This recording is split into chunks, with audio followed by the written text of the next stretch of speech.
The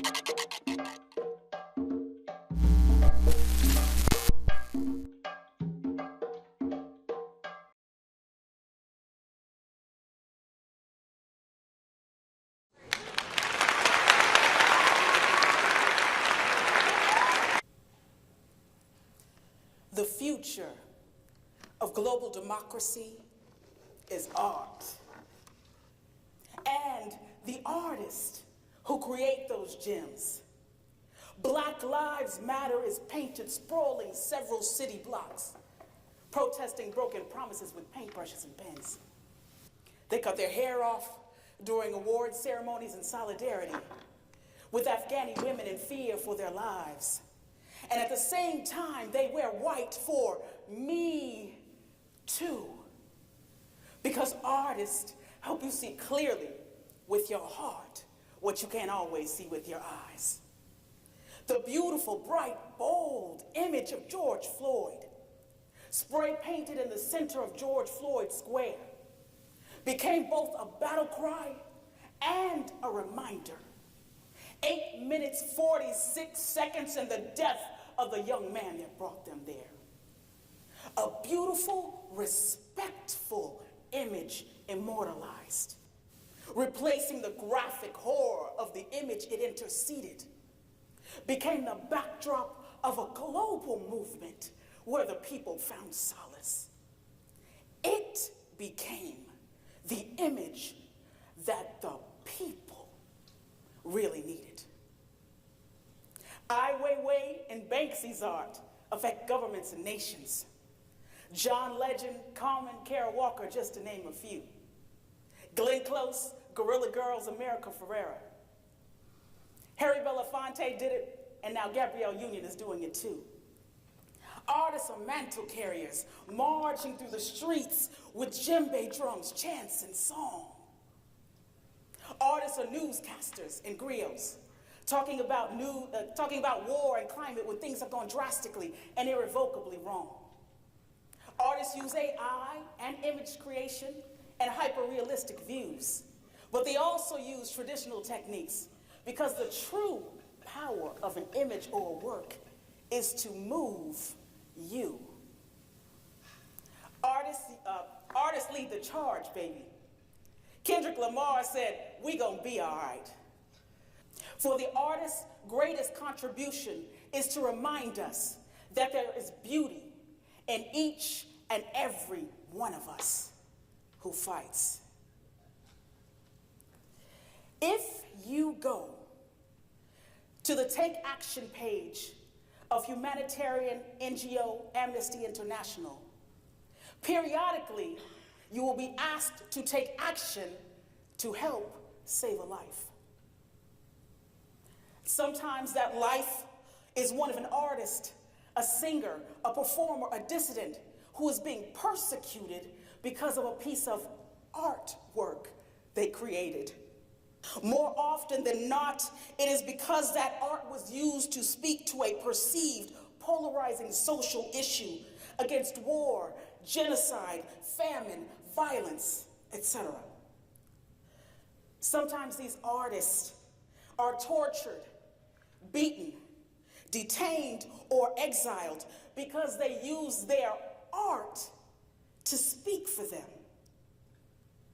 Sometimes it's on behalf of those who cannot speak for themselves for fear of retribution. Their art, their images, their songs, their plays, their graffiti are so powerful that they are restricted in some cases from even creating it. I have two questions. One, what makes art so dangerous? And two, how are art and democracy connected? Webster's dictionary describes art as the conscious use of skill and creative imagination, especially in the production of aesthetic objects. And democracy is defined as a form of government in which the people vote directly against or in favor of decisions, policies, and laws. Government by the people, rule of the majority.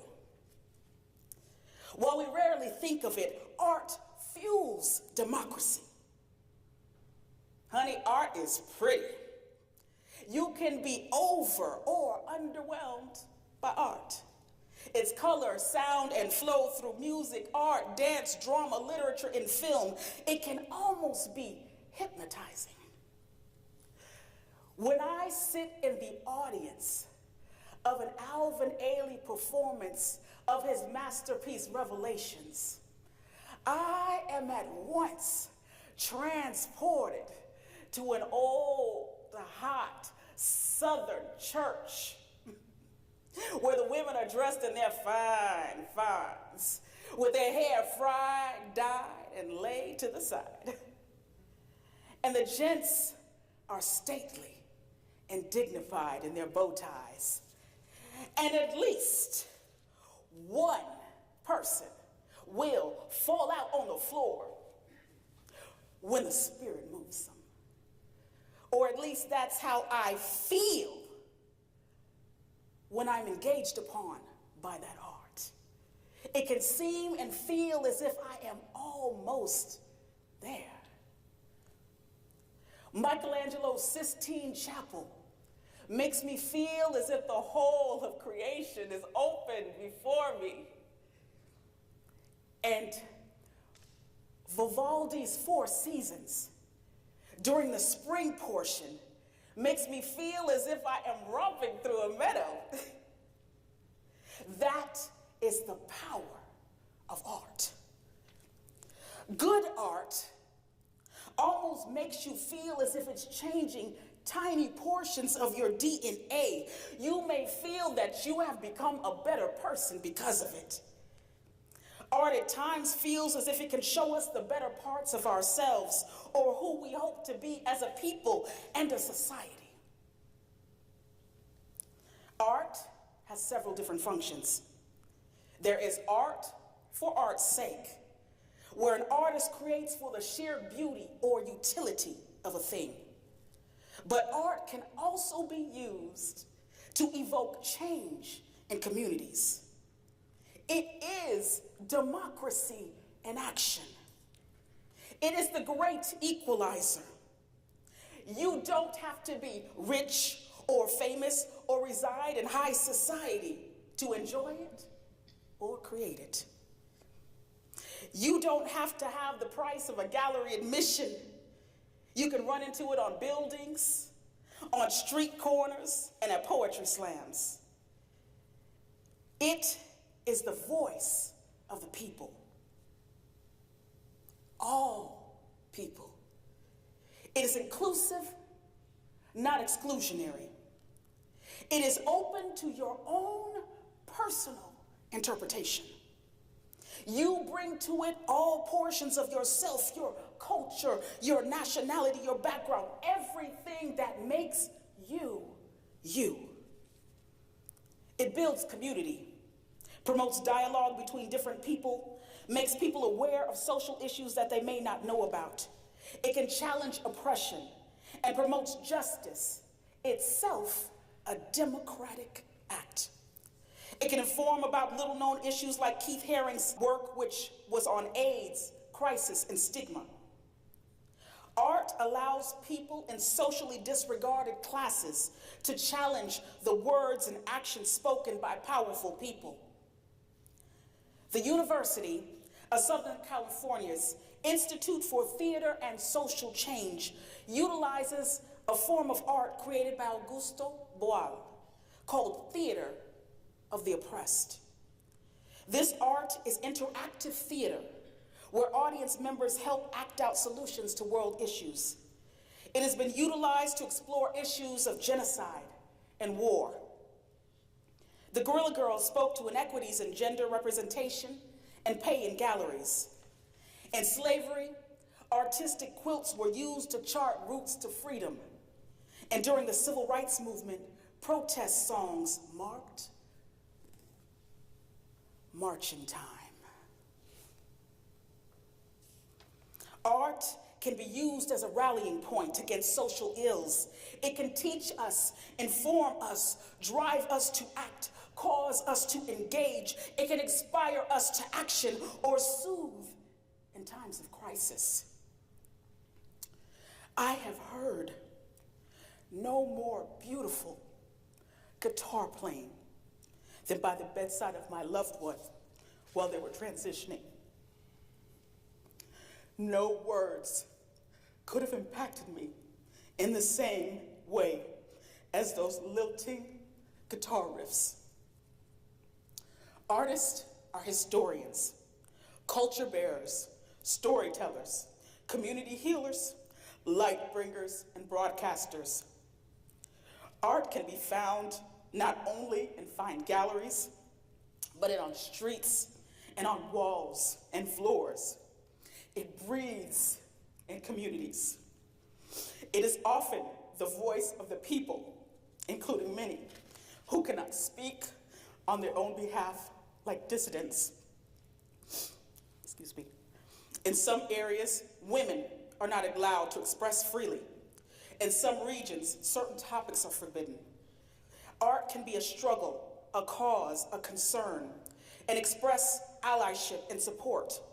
It can voice things that individuals can't or won't say, but feel. Artist Peyton Scott Russell is the Minneapolis artist whose iconic 12-foot black and white image of George Floyd became a rallying point for the Black Lives Matter movement around the world. He said this of the moment of creation: "And then I had a few people tell me that I had a stronger voice than to go out and physically protest, which was my art voice as a street artist and a graffiti artist." He later said this about the role of the artist in community: "Art is the first mode of contact. It is a source of comfort, of peace, of understanding. Art is powerfully revealing, engaging, and scathing. People sometimes see that as a threat, even if the artist has been considered to be telling the truth. These truths, however, can lead to powerful change that is often needed to move people closer to democratic, just, and free societies."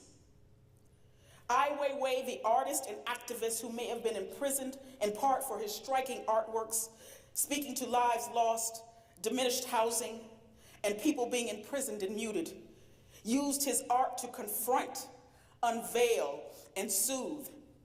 He had this to say about his art and work: "If my art has nothing to do with people's pain and sorrow, then what is art for?"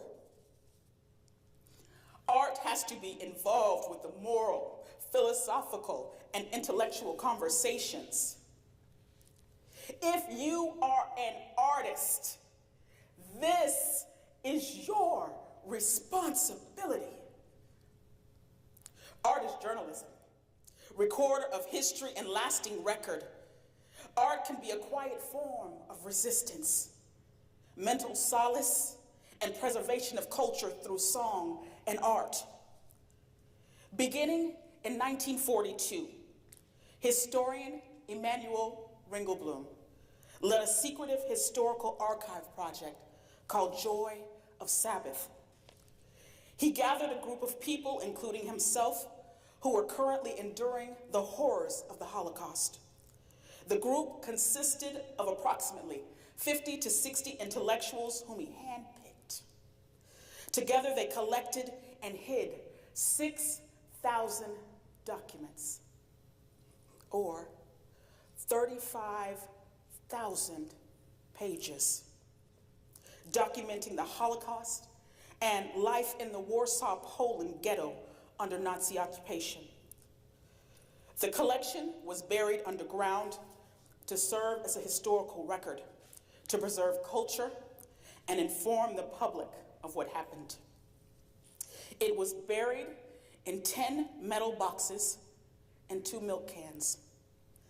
Among the collected archives were original poems and works of art, including 300 original drawings and paintings contributed by Gayla Sexton, cartoons by Rosenfeld, and poems by Yitzhak Katz-Nelson. Despite the death of most of its members, due to the courageous acts of this collective, much of this archive survived the war, including the artistic and literary depictions of life in the ghettos. Much of this archive is now digitized online some 80 years later. It was art as resistance in the face of death. My purpose in creating this talk is to remind artists of the power that they wield. Art is believed to be passive, but in actuality, it is inertia. A body at rest stays at rest until it is acted upon. Dear artist, act upon the people who need you. Dear non-artist, do the same, because in actuality, we are all artists, painting our own reality. Art is but momentum, defined as mass and action. Artists have the power, literally, to move the needle in giving everyday people a voice, in educating people, and motivating people to take action. So to all my artists, I say this: what does your art do? What is it saying? Who is it helping? Art for art's sake is cool, but if you as an artist knew that your art, which only you could create, could bring a topic to light like AIDS that could save a life, would you do it? If you knew your art motivated people to lift their oppressed voices in opposition to an unjust force to better their lives, would you do it? If you knew your hidden drawing, scribbled on paper, would be the only surviving testament to the killing of 6 million people, where other records would be destroyed, could you do it? After being denied entry to Constitution Hall due to your race, would you then sing on the steps of Lincoln Memorial and at the March on Washington like Miriam Anderson? Your art matters. Your art matters. These are the things that I would tell you if I felt I could make a difference in this world. But what do I know?